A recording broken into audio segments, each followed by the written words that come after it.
నమస్కారం, BTV news కి స్వాగతం. ముందుగా హెడ్లైన్స్. మామిడి, పొగాకు, కోకో పంటల మద్దతు ధరలపై సమీక్షలో సీఎం చంద్రబాబు ఆదేశాలు. రైతులకు ఇబ్బంది కలగకుండా పంట ఉత్పత్తుల కొనుగోలు జరగాలని అధికారులకు సూచన. కుప్పంలో ఒక మహిళను చెట్టుకు కట్టేసి హింసించిన ఘటనపై వైసీపీ అధినేత జగన్ స్పందన. రాష్ట్రంలో మహిళలకు సీఎం చంద్రబాబు కల్పిస్తున్న రక్షణ ఇదేనా అని నిలదీత.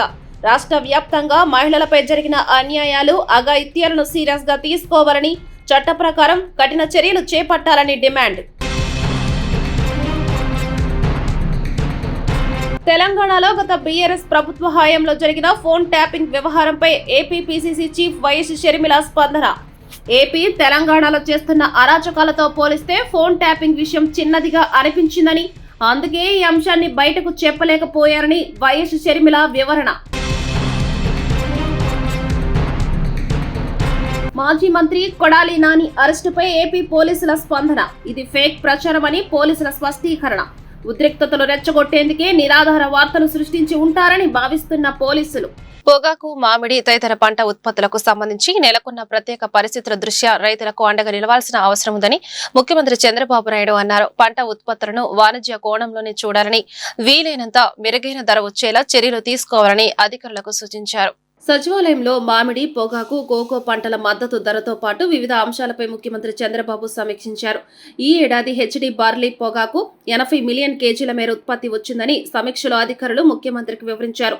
ఇప్పటి వరకు 27 మిలియన్ కేజీల మేర విక్రయాలు జరిగినట్లు అధికారులు తెలిపారు. మిగిలిన 53 మిలియన్ కేజీల హెచ్డి బర్లీ పొగాకును త్వరగా కొనుగోలు చేయాలని ముఖ్యమంత్రి ఆదేశించారు. ఇందులో 33 మిలియన్ కేజీల పొగాకును 24 కంపెనీల ద్వారా కొనుగోలు చేసేలా చర్యలు తీసుకున్నట్లు అధికారులు వివరించారు. మరో 20 మిలియన్ కేజీల మేర పొగాకును ఏపీ మార్క్ ఫెడ్ ద్వారా కొనుగోలు ఏర్పాటు చేసినట్లు సీఎంకు అధికారులు తెలిపారు. బాపట్ల 3, గుంటూరు 2, పల్నాడు 1, ప్రకాశం 1 కొనుగోలు కేంద్రాల ద్వారా పొగాకు కొనుగోలు కేంద్రాలు ప్రారంభించామని, వీటి ద్వారా రేపటి నుంచే కొనుగోళ్లు ముమ్మరం చేస్తామని అధికారులు సీఎం దృష్టికి తెచ్చారు. పామ్ ఆయిల్ పై సుంకం తగ్గింపు, మ్యాంగో పల్స్ పై జీఎస్టీని 12% నుంచి 5%కి తగ్గించే అంశంపై ఇప్పటికే కేంద్రంతో మాట్లాడారని ముఖ్యమంత్రి చంద్రబాబు స్పష్టం చేశారు. మామిడి పంటకు సంబంధించి పంట ప్రణాళికపై రైతులకు ఎప్పటికప్పుడు అవగాహన కల్పించాలని సీఎం అధికారులకు సూచించారు. కుప్పంలో ఒక మహిళను చెట్టుకు కట్టేసి హింసించిన ఘటనపై వైసీపీ అధినేత జగన్ స్పందించారు. పొలిటికల్ గవర్నెన్స్ రెడ్ బుక్ పేరిట మీరు నెలకొల్పిన దుష్ట సంప్రదాయాల్లో భాగంగా మీరు, మీ పార్టీ నాయకులు రాష్ట్ర వ్యాప్తంగా చెలరేగిపోయి చేస్తున్న దుర్మార్గాలకు మహిళలు, యువతులు, బాలికలు ఇలా ఎందరో బలైపోతున్నారని జగన్ మండిపడ్డారు. ఈ ఘటనతో పాటు ఏడాది కాలంలో రాష్ట్ర వ్యాప్తంగా మహిళలపై జరిగిన అన్యాయాలు, అఘాయిత్యాలను సీరియస్ గా తీసుకోవాలని, చట్ట ప్రకారం కఠిన చర్యలు చేపట్టాలని డిమాండ్ చేశారు. ముఖ్యమంత్రి చంద్రబాబు నియోజకవర్గం కుప్పంలో ఒక మహిళను చెట్టుకు కట్టేసి హింసించిన ఘటన రాష్ట్ర వ్యాప్తంగా కలకలం రేపింది. ఈ ఘటనపై వైసీపీ అధినేత జగన్ ఎక్స్ వేదికగా తీవ్ర స్థాయిలో స్పందించారు. చంద్రబాబు గారు, రాష్ట్రంలో మహిళలకు మీరు కల్పిస్తున్న రక్షణ ఇదేనా? మీ పాలనలో మహిళలకు లభిస్తున్న ఆత్మ గౌరవం ఇదేనా? సాక్షాత్తు మీరు ప్రాతినిధ్యం వహిస్తున్న కుప్పం నియోజకవర్గం నారాయణపురం గ్రామంలో ఒక మహిళను చెట్టుకు కట్టేసి హింసిస్తున్న ఘటన మీ దుర్మార్గపు పరిపాలన ఫలితమే. తిమ్మారాయప్ప అనే కూలీ అప్పు చెల్లించలేదనే కారణంతో అతని భార్య శిరీషను మీ పార్టీ కార్యకర్త చెట్టుకు కట్టేసి హింసించాడు. ఆమె బిడ్డను రోధిస్తున్నా సరే కనికరం చూపలేదు, విడిచిపెట్టలేదు. చంద్రబాబు గారు, మీ హయాంలో జరిగిన అనేక క్రూరమైన ఘటనల్లో ఇదొకటి అని తీవ్ర వ్యాఖ్యలు చేశారు. తెలంగాణలో గత బీఆర్ఎస్ ప్రభుత్వ హయాంలో జరిగిన ఫోన్ ట్యాపింగ్ వ్యవహారంపై AP PCC chief YS Sharmila తొలిసారిగా స్పందించారు. ఏపీ, తెలంగాణలో చేస్తున్న అరాచకాలతో పోలిస్తే ఫోన్ ట్యాపింగ్ విషయం చిన్నదిగా అనిపించిందని, అందుకే ఈ అంశాన్ని బయటకు చెప్పలేకపోయారని వైఎస్ షర్మిల వివరించారు. తెలంగాణలో ఫోన్ ట్యాపింగ్ జరిగిందన్నది ముమ్మాటికి నిజమని ఏపీ పీసీసీ అధ్యక్షురాలు వైఎస్ షర్మిల స్పష్టం చేశారు. 2018-19 పొలిటికల్ టైంలో తెలంగాణ సీఎంగా కేసీఆర్, ఏపీ సీఎం జగన్ గా ఉన్నప్పుడు చాలా సన్నిహితంగా ఉండేవారని గుర్తు చేశారు. ఈ ఫోన్ ట్యాపింగ్ వ్యవహారం ఈ ఇద్దరి సీఎంల జాయింట్ ఆపరేషన్ అని ఆమె అభివర్ణించారు. వాళ్ల సంబంధం ముందు రక్త సంబంధం కూడా చిన్నబోయిందని ఆవేదన వ్యక్తం చేశారు. బుధవారం విశాఖపట్నంలో వైఎస్ షర్మిల విలేకరులతో మాట్లాడుతూ, నా భర్త ఫోన్ ట్యాప్ అవుతుందని తమకు స్పష్టంగా అర్థమైందన్నారు. వైసీపీ సీనియర్ నేత వైవి సుబ్బారెడ్డి స్వయంగా వచ్చి ఫోన్స్ ట్యాప్ అవుతున్నాయని నాతో పేర్కొన్నారని ఆమె గుర్తు చేసుకున్నారు. ఈ విషయం సుబ్బారెడ్డి ఒప్పుకుంటారా అంటే నాకు అనుమానమేనన్నారు. ఏ విచారణకు అయినా బైబిల్ మీద, నా బిడ్డల మీద ప్రమాణం చేసి చెప్పగలనని వైఎస్ షర్మిల ఈ సందర్భంగా స్పష్టం చేశారు. ఉపరాష్ట్రపతి జగదీప్ ధన్కర్ తో మంత్రి లోకేష్ భేటీ అయ్యారు. పాదయాత్ర ద్వారా ఏపీ ప్రజల్లో చైతన్యాన్ని నింపిన లోకేష్ ను ఉపరాష్ట్రపతి ధన్కర్ అభినందించారు. కూటమి ప్రభుత్వం ఏడాది పాలనలో సాధించిన విజయాలు, అమలు చేస్తున్న అభివృద్ధి సంక్షేమ కార్యక్రమాలకు లోకేష్ ఆయనకు వివరించారు. భారత ఉపరాష్ట్రపతి జగదీప్ ధన్కర్ తో రాష్ట్ర విద్య, ఐటీ, ఎలక్ట్రానిక్స్ శాఖల మంత్రి నారా లోకేష్ మర్యాద పూర్వకంగా భేటీ అయ్యారు. ఈ సందర్భంగా ఆంధ్రప్రదేశ్లో కూటమి ప్రభుత్వం ఏడాది పాలనలో సాధించిన విజయాలు, అమలు చేస్తున్న అభివృద్ధి సంక్షేమ కార్యక్రమాలను వివరించారు. మరింత వేగవంతమైన అభివృద్ధికి మీ వంతు సహాయ సహకారాలను అందించాలని కోరారు. దేశంలోనే తొలిసారిగా రాష్ట్రంలో క్వాంటమ్ వ్యాలీని ఏర్పాటు చేస్తున్నామని తెలిపారు. దీనికి ఉపరాష్ట్రపతి ధన్కర్ స్పందిస్తూ అధునాతన టెక్నాలజీని అందిపుచ్చుకోవడంలో ముఖ్యమంత్రి చంద్రబాబు నాయుడు ఎప్పుడూ ముందుంటారని అన్నారు. 64,000 కోట్ల వ్యయంతో పనులు ప్రారంభించామని, పనులు వేగంగా పూర్తి చేస్తామని లోకేష్ చెప్పారు. ఈ నెల 21వ తేదీన ప్రపంచ యోగా దినోత్సవం సందర్భంగా విశాఖపట్నంలో ప్రధాని నరేంద్ర మోడీ హాజరయ్యే యోగాంధ్ర కార్యక్రమంతో చరిత్ర సృష్టించబోతోందని చెప్పారు. ప్రత్యక్ష రాజకీయాల్లో ప్రవేశానికి గత 40 ఏళ్లలో ఎప్పుడూ గెలవని మంగళగిరిని తాను ఎంచుకున్నారని లోకేష్ చెప్పగా, తాను కూడా తొలిసారి పరిచయం లేని నియోజకవర్గాన్ని ఎంచుకొని పోరాడారని ధన్కర్ అన్నారు. ఈ సందర్భంగా 226 రోజుల పాటు 3,132 కిలోమీటర్ల మేర తాను చేసిన పాదయాత్రలో ఎదురైన అనుభవాలను కళ్లకు కడుతూ రూపొందించిన యువగళం పుస్తకాన్ని ఉపరాష్ట్రపతికి అందజేశారు. ఈ కార్యక్రమంలో ఎంపీలు లావు కృష్ణదేవరాయలు, కేశినేని చిన్ని, పెమ్మసాని చంద్రశేఖర్, బస్తీపాటి నాగరాజు, మాగుంట శ్రీనివాసరెడ్డి, సానా సతీష్, శబరి పాల్గొన్నారు.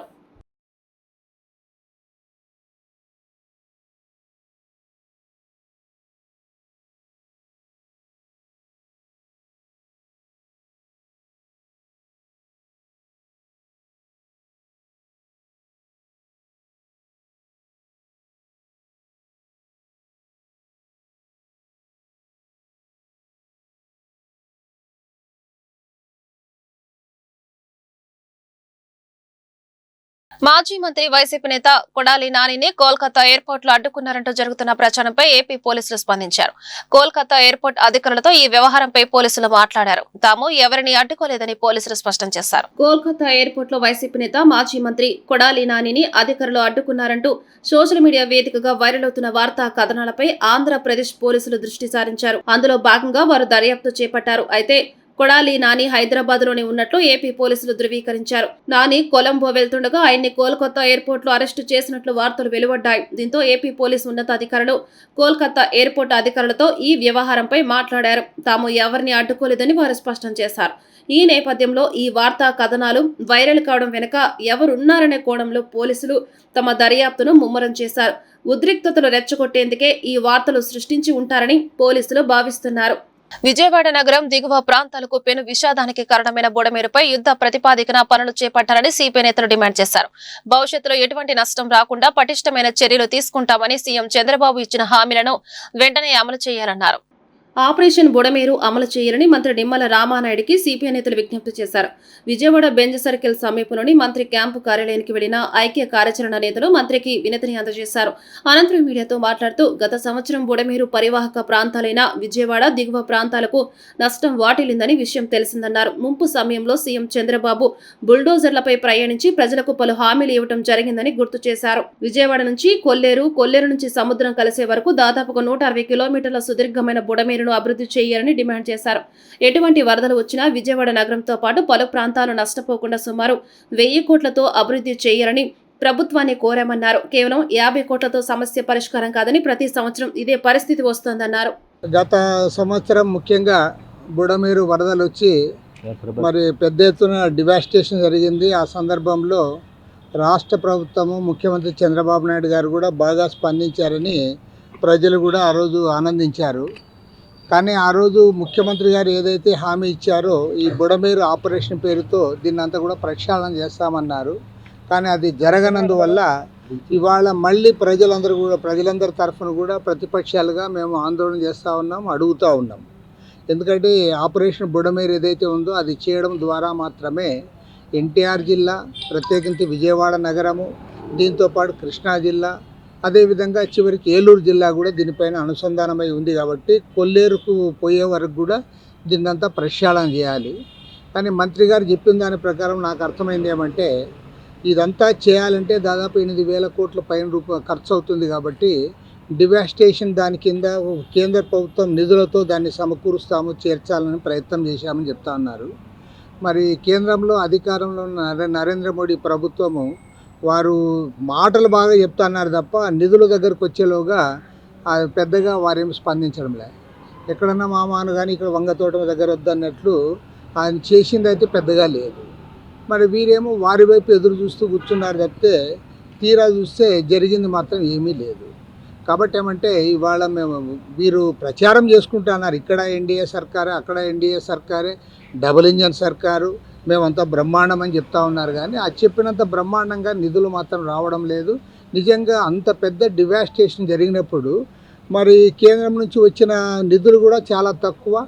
శ్రీ చైతన్య విద్యా సంస్థల్లో పాఠ్య పుస్తకాలు, యూనిఫామ్ల పేరుతో వేల రూపాయలు దోచుకుంటున్నారని ఏఎస్ఎఫ్ నాయకులు ఆగ్రహం వ్యక్తం చేశారు. కార్పొరేట్ సంస్థల దోపిడీని వ్యతిరేకిస్తూ తాము నిరసన తెలుపుతుంటే పోలీసులు దౌర్జన్యంగా అరెస్టులు చేసి గాయపరిచారని మండిపడ్డారు. శ్రీ చైతన్య విద్యా సంస్థల్లో అక్రమంగా పాఠ్య పుస్తకాలు, యూనిఫామ్ల పేరుతో వేలకు వేలు విద్యార్థుల దగ్గర నుంచి దోచుకుంటున్నారని ఏఎస్ఎఫ్ నాయకులు విజయవాడ బందర్ రోడ్లో ఉన్న శ్రీ చైతన్య ఇందిరా టవర్స్ నందు నిరసనకు పిలుపునిచ్చారు.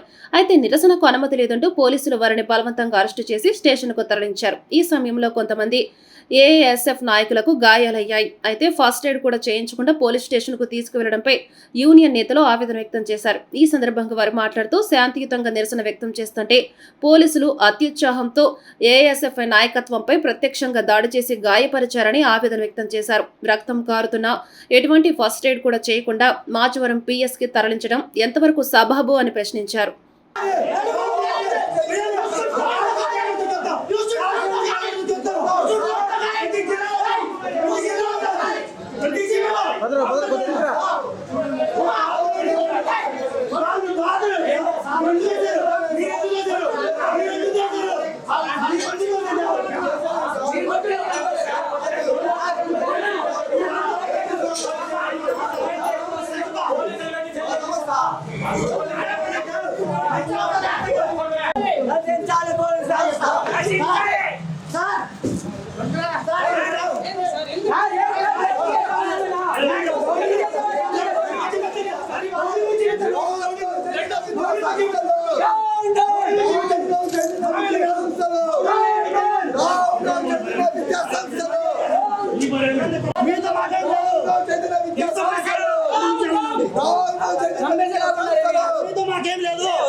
సెంట్రల్ నియోజకవర్గంలో ఏడాది కాలంలో సుమారు 240 కోట్ల అభివృద్ధి కార్యక్రమాలు చేశామని సెంట్రల్ ఎమ్మెల్యే బోండా ఉమా అన్నారు. కూటమి ప్రభుత్వం అధికారంలోకి వచ్చాక అభివృద్ధి పనులు శరవేగంగా సాగుతున్నాయని అన్నారు.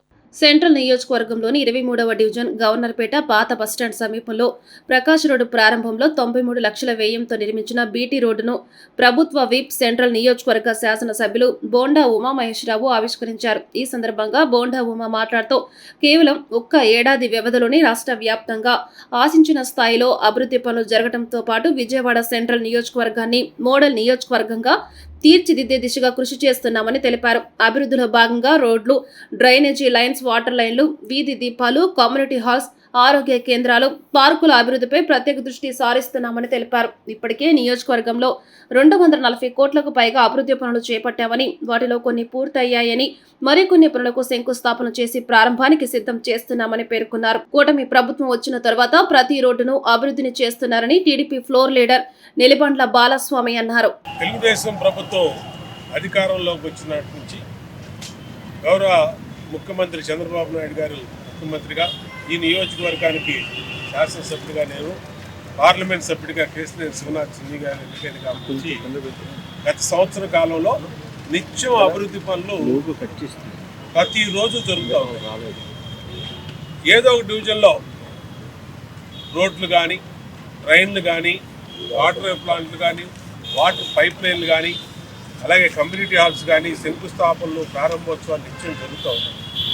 ఇప్పటికీ 240 కోట్లు పైన ఈ సంవత్సర కాలంలో ఈ నియోజకవర్గంలో అభివృద్ధి కార్యక్రమాలు పూర్తి చేశాం. మళ్ళా ఇది నిత్యం కొనసాగిస్తూ ఉన్నాం.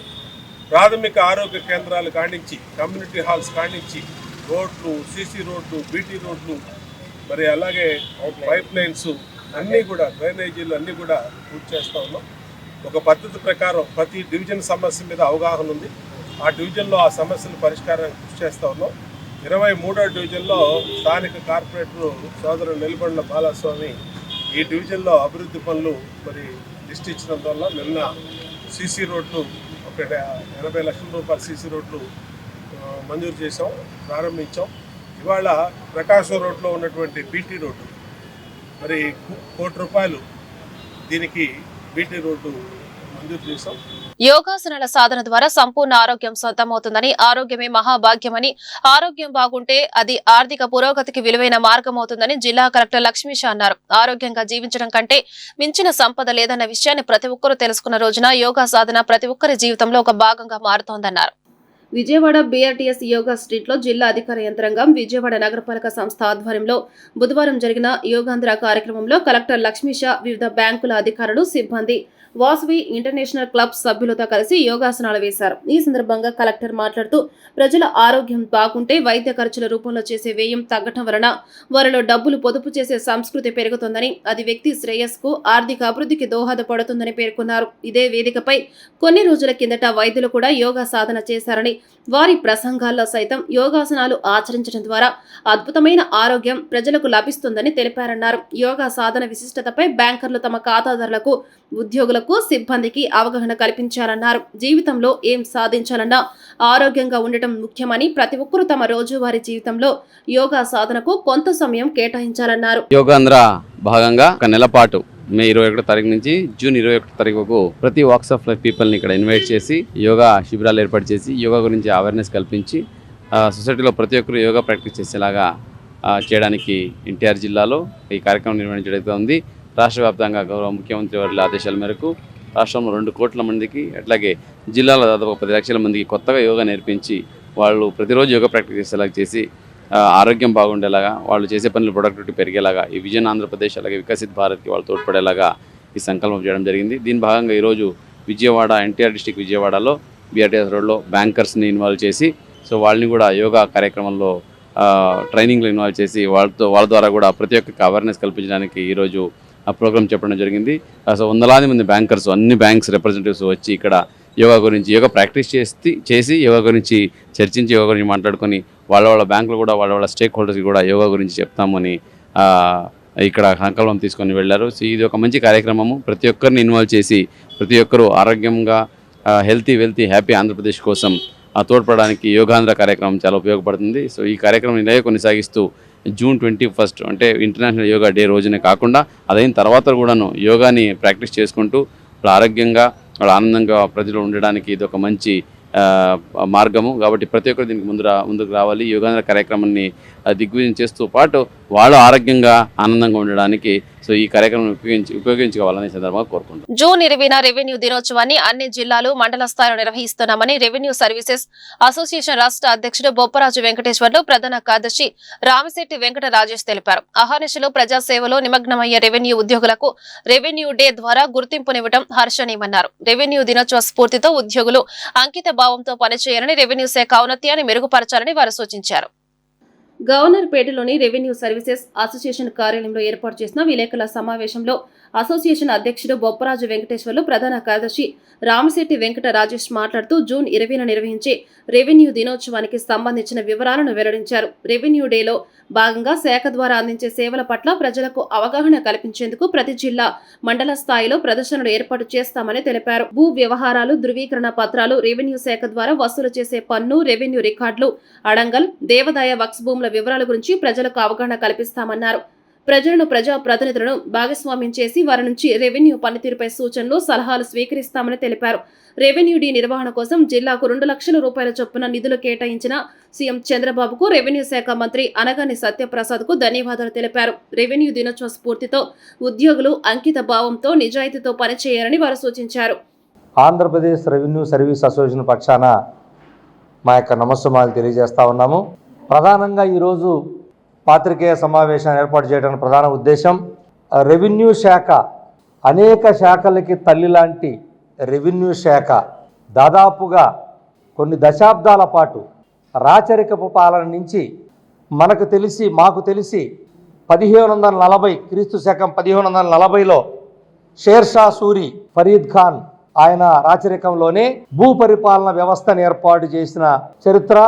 అక్కడి నుంచి మనకు తెలిసే 1640లో కంచర్ల గోపన్న అంటే శ్రీరామదాసుగా ప్రసిద్ధిగాంచినటువంటి కంచర్ల గోపన్న ఖమ్మం జిల్లా పాల్వంచ పరగనకి తహసీల్దారుగా ఆనాడున్నటువంటి గోల్కొండ నవాబు గారు తానిషా గారు అనేక ఇబ్బందులు పెట్టినటువంటి చరిత్ర కూడా ఇటీవల కాలంలో కూడా మనం చూసాం. అందరికీ తెలిసిన చరిత్ర అక్కడి నుంచి. అయితే రికార్డుల పరంగా చట్టబద్ధంగా బ్రిటిష్ కాలంలో 1786లో బోర్డ్ ఆఫ్ రెవెన్యూ ఏర్పాటు నుంచి మనకు అఫీషియల్గా మద్రాసు రాష్ట్రంలో ఉన్నప్పుడు అఫీషియల్గా ఈ యొక్క బోర్డ్ ఆఫ్ రెవెన్యూ ఏర్పాటు చేయటం జూన్ 20, 1786లో ఏర్పాటు చేశారు. కాబట్టి ఆనాటి నుంచి మాకు రెవెన్యూ డేగా డిక్లేర్ చేయండి అని గతంలో మా నాయకత్వం అనేక ప్రభుత్వాలు కోరినప్పటికీ మరి ఎట్టకేలకు ఆంధ్రప్రదేశ్ రెవెన్యూ సర్వీస్ అసోసియేషన్ విజ్ఞప్తి మేరకి ప్రభుత్వం జూన్ 20ని రెవెన్యూ డేగా రెవెన్యూ దినోత్సవంగా డిక్లేర్ చేస్తూ ఆంధ్రప్రదేశ్ ప్రభుత్వం గజెట్ విడుదల చేయడం. అయితే ఈ ప్రభుత్వం వచ్చిన తర్వాత మేము రెవెన్యూ డే నిర్వహణకి అంటే రెవెన్యూ డే అంటే ఏదో సంబరాల కోసం కాకుండా రెవెన్యూ డే రోజున ప్రజలకి రెవెన్యూ శాఖ చేస్తున్నటువంటి సేవలు ఇప్పటివరకు ఏదైతే సేవలు అందిస్తున్నామో ఆ సేవలు ఇటు ప్రజలకి రైతుల్ని విద్యార్థుల్ని అందరినీ కూడా జిల్లా స్థాయిలో అదేవిధంగా ప్రతి మండల కార్యాలయ స్థాయిలో అవగాహన కల్పించి రెవెన్యూ ఉద్యోగులు ఏ సేవలు అందిస్తారో రెవెన్యూ శాఖ ఏ సేవల్ని మీరు పొందవచ్చు, అందులో ఉన్నటువంటి ఇబ్బందులు ఏంటి అనేటువంటి అంశాలు తెలియపరచడం, అవగాహన కల్పించడం, అదేవిధంగా రెవెన్యూ నిర్వహిస్తున్నటువంటి రికార్డులు మాత్రం ప్రదర్శించడం, ప్రధానంగా అడంగళ్ళు 1B రికార్డులు, అదేవిధంగా రెవెన్యూ భూములతో పాటు ప్రభుత్వ భూములతో పాటు ఏదైతే వక్ భూములు కానీ లేదా ఎండోమెంట్ ల్యాండ్స్ కానీ ఇవన్నీ కూడా వాటి గురించి కూడా వివరంగా ఏమి చేయొచ్చు ఏం చేయకూడదు అనేటువంటి విషయాలను కూడా స్పష్టంగా అవగాహన కల్పించడం. వార్తలు ముగించే ముందు హెడ్లైన్స్ మరొకసారి. మామిడి, పొగాకు, కోకో పంటల మద్దతు ధరలపై సమీక్షలో సీఎం చంద్రబాబు ఆదేశాలు. రైతులకు ఇబ్బంది కలగకుండా పంట ఉత్పత్తుల కొనుగోలు జరగాలని అధికారులకు సూచన. కుప్పంలో ఒక మహిళను చెట్టుకు కట్టేసి హింసించిన ఘటనపై వైసీపీ అధినేత జగన్ స్పందన. రాష్ట్రంలో మహిళలకు సీఎం చంద్రబాబు కల్పిస్తున్న రక్షణ ఇదేనా అని నిలదీత. రాష్ట్ర వ్యాప్తంగా మహిళలపై జరిగిన అన్యాయాలు, అఘాయిత్యాలను సీరియస్ గా తీసుకోవాలని, చట్ట ప్రకారం కఠిన చర్యలు చేపట్టాలని డిమాండ్. తెలంగాణలో గత బీఆర్ఎస్ ప్రభుత్వ హయాంలో జరిగిన ఫోన్ ట్యాపింగ్ వ్యవహారంపై AP PCC chief YS Sharmila స్పందన. ఏపీ తెలంగాణలో చేస్తున్న అరాచకాలతో పోలిస్తే ఫోన్ ట్యాపింగ్ విషయం చిన్నదిగా అనిపించిందని, అందుకే ఈ అంశాన్ని బయటకు చెప్పలేకపోయారని వైఎస్ షర్మిల వివరణ. మాజీ మంత్రి కొడాలి నాని అరెస్టుపై ఏపీ పోలీసుల స్పందన. ఇది ఫేక్ ప్రచారమని పోలీసుల స్పష్టీకరణ. ఉద్రిక్తతలు రెచ్చగొట్టేందుకే నిరాధార వార్తలు సృష్టించి ఉంటారని భావిస్తున్న పోలీసులు. ఈ వార్తలు ఇంతటితో సమాప్తం. నమస్కారం.